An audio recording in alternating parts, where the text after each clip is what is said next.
ଲଜ୍ଜା। ତସ୍ଲିମା ନାସରିନ୍। ସୁଧାମୟ ମୁଣ୍ଡ ନୁଆଁଇ ବସିଛନ୍ତି। ଏଥର କ'ଣ ହେବ ସେ ଜାଣନ୍ତିନି। ବାବ୍ରି ମସଜିଦ୍ ଭାଙ୍ଗି ପକାଇଛନ୍ତି ଉଗ୍ର ଉନ୍ମତ୍ତ ହିନ୍ଦୁମାନେ। ସେମାନଙ୍କର ପାପର ପ୍ରାୟଶ୍ଚିତ ଏକ୍ଷଣି ବାଂଲାଦେଶର ହିନ୍ଦୁମାନଙ୍କୁ କରିବାକୁ ପଡ଼ିବ। ବାଂଲାଦେଶର ସଂଖ୍ୟାଲଘୁ ସୁଧାମୟମାନେ ମୌଳବାଦୀ ମୁସଲମାନଙ୍କ ଥାବାରୁ 90ରେ ମୁକ୍ତି ପାଇନାହାନ୍ତି।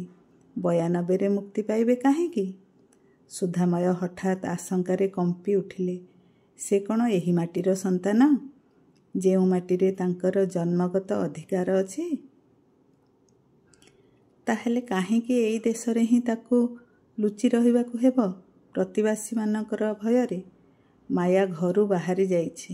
ଗଲାବେଳେ କହିଯାଇଛି, ତୁମେ ଏହି ଘରେ ପଡ଼ିଥାଅ, ମୁଁ ଯାଉଛି। କିରଣ୍ମୟୀ ପଚାରିଲେ, କୁଆଡ଼େ? ପାରୁଲ ନହେଲେ ରିଫାତ ହେରିକାଙ୍କ ଘରକୁ। ସୁଧାମୟ ଆଖି ଓ ମୁହଁରେ ଉତ୍କଣ୍ଠା ନେଇ ପଚାରିଲେ, ଆଉ ତୋର ସେଇ ନୀଳାଞ୍ଜନା ଦତ୍ତ ନାମଟି କ'ଣ କରିବୁ? ମାୟା କହିଲା, ଲା ଇଲାହା ଇଲାଲାହୁ ମାହୁମାଦୁର କହିଲେ ପରା ମୁସଲମାନ ହୋଇପାରିବ। ମୁଁ ହେବି ଫିରୋଜା ବେଗମ। କିରଣ୍ମୟୀ ଧମକ ଦେଲେ, ମାୟା। ମାୟା ସମସ୍ତଙ୍କୁ ଶୁଣେଇ ଦେଇ ଯାଇଛି ଯେ ତା ନାଁ ଫିରୋଜା ବେଗମ ହେଲେ ତାର କୌଣସି ଅସୁବିଧା ନାହିଁ। ଜାହାଙ୍ଗୀର ବିଶ୍ୱବିଦ୍ୟାଳୟରେ ପଢ଼ୁଛି। ମାୟାର 2 କ୍ଲାସ୍ ଉପରେ। ସେମାନେ ହୁଏତ କେତେବେଳେ ବାହା ବି ହୋଇପଡ଼ିବେ।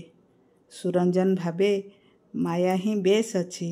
ଧର୍ମ ଫର୍ମରେ ବିଶ୍ୱାସ କରେନି, କିନ୍ତୁ ପ୍ରେମରେ ସେ ଯେ ଏତେ ନିମଗ୍ନ ସତ। କିନ୍ତୁ ପୁଅଟି ଶେଷ ପର୍ଯ୍ୟନ୍ତ ତାକୁ ବାହା ହେବ ତ? ସୁରଞ୍ଜନ ତା ନିଜ ଅନୁଭୂତିରୁ ଜାଣିଛି, ପରଭିନ ସାଙ୍ଗରେ ଶେଷ ପର୍ଯ୍ୟନ୍ତ ବାହାଘର ହେବ ବୋଲି ହୋଇପାରିଲା ନାହିଁ। ପରଭିନ କହିଥିଲା ଯେ, ତୁମେ ମୁସଲମାନ ହୁଅ। ସୁରଞ୍ଜନ କହିଲା, ଧର୍ମ ବଦଳେଇବାର ପ୍ରୟୋଜନ କ'ଣ? ଯାହାର ଯାହା ଧର୍ମ ସେଇଆ ରହୁ। କିନ୍ତୁ ଏହା ପରଭିନଙ୍କ ପରିବାରରେ ମନଃପୂତ ହୋଇନି। ପରଭିନ କାନ୍ଦିକାଟି ତାଙ୍କ ଧର୍ମର ପୁଅ ସହ ବିଭା ହୋଇଛି।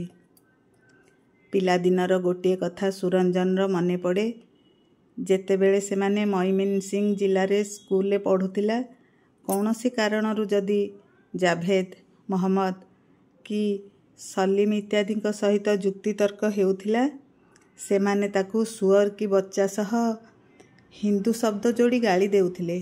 ସେତେବେଳେ ସେ ଭାବୁଥିଲା, ସୁଅର କି ବଚ୍ଚା ଭଳି ହିନ୍ଦୁ ମଧ୍ୟ ଗୋଟିଏ ଗାଳି। ସେ ମଧ୍ୟ ତାଙ୍କୁ ସେହିପରି ଗାଳି ଦେଉଥିଲା। କିନ୍ତୁ ବଡ଼ ହେଲା ପରେ ସୁରଞ୍ଜନ ବୁଝିଲା ଯେ ହିନ୍ଦୁ ଗୋଟିଏ ସମ୍ପ୍ରଦାୟ ଓ ସେହି ସମ୍ପ୍ରଦାୟର ମଣିଷ ହେଉଛି ସେ। ଆରଥରକୁ